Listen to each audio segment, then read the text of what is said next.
आइए साथियों, आज का मोटिवेशन लेते हैं और क्लास शुरू करते हैं। You are brave than you believe. आप जितना अपने आप को मानते हैं उससे कहीं ज्यादा बहादुर हैं, विश्वास रखिए। Stronger than you seems. आप उससे ज्यादा मजबूत हैं जैसे आप दिखाई देते हैं। And smarter than you think. Sometimes ऐसा होता है कि हम अपने आप के ऊपर इतना डाउट कर लेते हैं, है ना। हमको अपने ऊपर इतना डाउट हो जाता है कि यार पता नहीं मैं दिखता कैसा होऊंगा, पता नहीं लोग मुझे मूर्ख तो नहीं समझते होंगे। हर प्रकार का सवाल अपने ऊपर लागू कर देते हैं। हम अपने आप की शक्तियों पर बहुत ज्यादा संदेह करने लगते हैं। और आपको पता है हम अपने ऊपर सबसे ज्यादा डाउट कब करते हैं? जब हम किसी एग्जाम में फेल हो जाते हैं या फिर हम किसी प्रॉमिस में फेल हो जाते हैं, हम अपने ऊपर डाउट करने लगते हैं। मेरा एक छोटा सा अनुभव है, इसे आप ऐसे समझिए कि आप किसी भी एग्जाम में फेल होकर दुखी हों या अपना कॉन्फिडेंस डाउन करें, यह आपके जीवन को वाकई में प्रभावित तो करता है। लेकिन याद रखिएगा, आपका अपना कॉन्फिडेंस वीक अगर हो रहा है तो इसके पीछे आप जिम्मेदार एग्जाम को मत मानिए।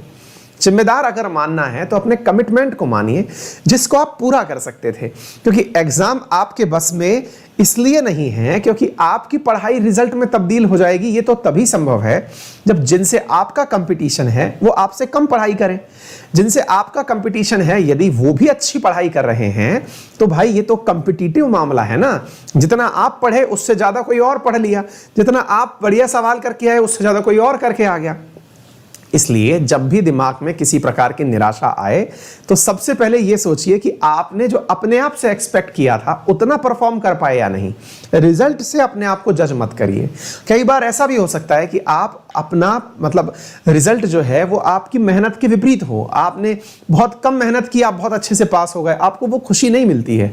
खुशी इस बात से मिलती है कि आपने जो पढ़ा था वो पेपर में आ गया, या जितना सोच के गए थे उतना आप कर पाए, आपने जितनी मेहनत की थी उतना आप एग्जाम में परफॉर्म कर पाए। इसका अभ्यास करते रहिए, है ना। तो आप बजाय फल के, जैसे कहते हैं ना, कर्म किए जा फल की इच्छा मत कर।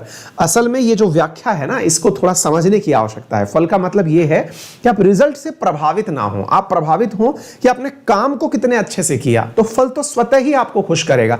इवन अगर आप फेल भी हो गए ना तो भी आपको निराशा नहीं होगी, क्योंकि आपको पता होगा कि यार मेरी इतनी ही मेहनत होती थी। मेरा एक छोटा सा सिद्धांत है, जब भी मैं कोई काम करने लगता हूं, हालांकि बहुत कुछ तो जीवन में नहीं उखाड़ा है लेकिन हाँ थोड़ा बहुत सिग्निफिकेंट कुछ तो किया है, तो उस स्थिति में मैं अपने आप को लेकर के ये मानता हूं कि जब भी कोई काम करो उसको इस लेवल तक कर लो कि यार इससे अच्छा नहीं कर सकता था मैं। यानी करते समय आपके अंदर ये फीलिंग आ जाए कि मैं बस मेरा बेस्ट यही है, मैं इससे ज्यादा अच्छा नहीं कर सकता। तो आप यकीन मानिए कि आपका वो बेस्ट से बेस्ट प्रोडक्ट निकल के आएगा। मुसीबत तब होती है जब हम पढ़ने बैठते हैं, हम 5 घंटे पढ़े, अब चल यार थोड़ी देर घूम आते हैं, जबकि आपको पता है कि आप और पढ़ सकते हैं। चल थोड़ी देर फोन देख लेते हैं, चल किसी से बात कर लेते हैं, जबकि आपको पता है कि आप पढ़ सकते हैं। ये चीज आपको तोड़ती हैं। लेकिन आप सोचिए कि आप 5 घंटे पढ़ सकते थे, आप खींच के 8 घंटे पढ़ लिए। अब आपकी आंखें जवाब दे गई है, कमर जवाब दे गई है, दिमाग में कुछ जा नहीं रहा है, थक गए हो, नींद आ रही है, मतलब आपने जितनी मेहनत करनी थी, प्रयास करना था, वो कर लिया। यकीन मानिए उस दिन की पढ़ाई आपकी सबसे बेस्ट पढ़ाई कहलाएगी। मानता हूं कि आपको यह बात समझ में आ गई होगी, है ना।